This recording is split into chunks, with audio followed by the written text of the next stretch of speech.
de mai, temps où monte la fleur sous les pins, où les bois, les prés reverdissent, où les oiseaux disent nuit et jour, chansons nouvelles.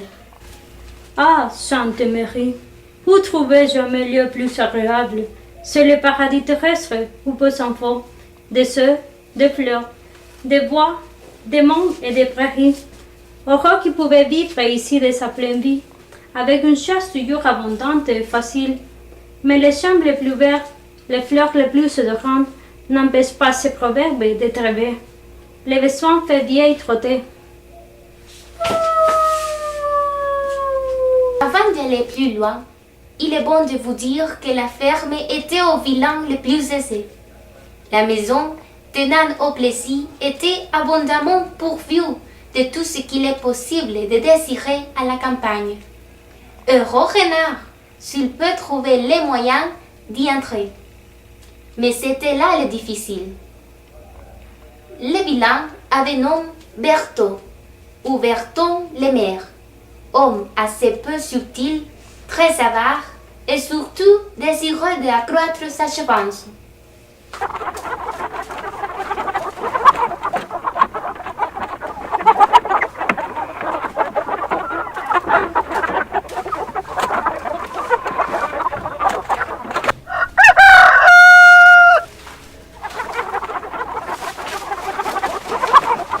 C'est vous, maître Larron. Vous allez avoir affaire à moi. Ah, le voleur, ah, les gloutons, nous les tenons enfin.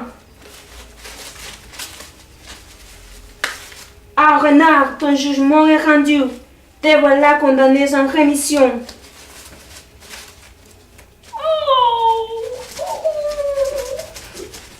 Pauvre Berton, que venais-tu faire contre Renard?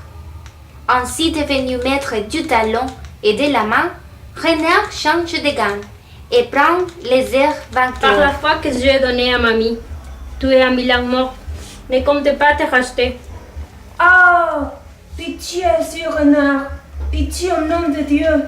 Ordonnez et je obéirai. Non, vilain, je ne veux rien. Tout à l'heure, tu m'as accablé des injures. Tu jouerais de n'avoir de moi merci. C'est mon tour à présent. Monseigneur Renard, soyez envers moi miséricordieux.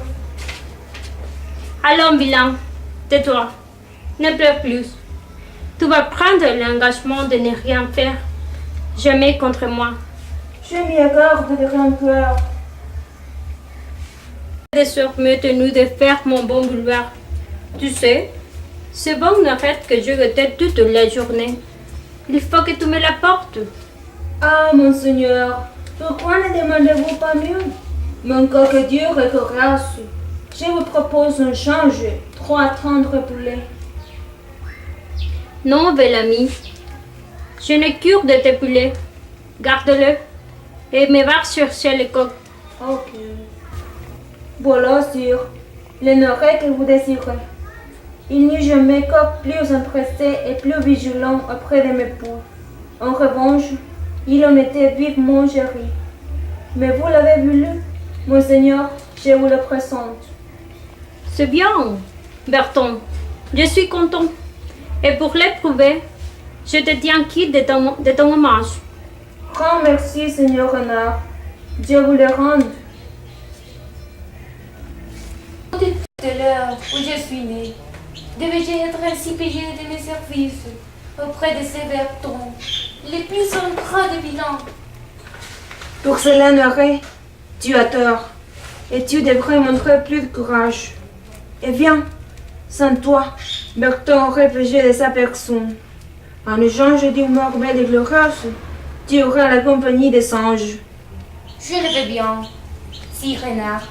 Ce n'est pas la mort qui m'afflige. Si je me désole, c'est pour les Japon, mes amis. Mais donnez-moi du courage, Seigneur Renard. Par exemple, vous feriez une bonne œuvre si vous me disiez une petite chanson pieuse pour m'aider à gagner l'entrée du paradis.